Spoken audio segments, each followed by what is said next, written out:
ताज्या घडामोडी आणि नवीन बातम्या पाहण्यासाठी आमचं मी साक्षीदार हे चॅनल सबस्क्राईब करा.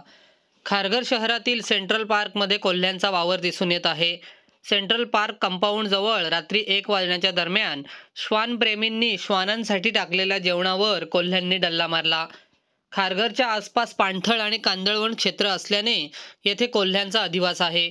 मात्र शासनाने आजतागायत सोनेरी कोल्ह्यांचे सर्वेक्षण आणि संरक्षणासाठी कोणत्याही ठोस उपाययोजना केलेल्या नाहीत.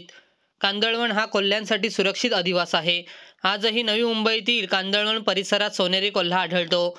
मात्र त्याबाबत त्यांच्या संवर्धनासाठी कोणत्याही उपाययोजना करण्यात आलेल्या नाहीत. यापूर्वीही खारघरमध्ये सोनेरी कोल्ह्याचा मृतदेह आढळून आला होता.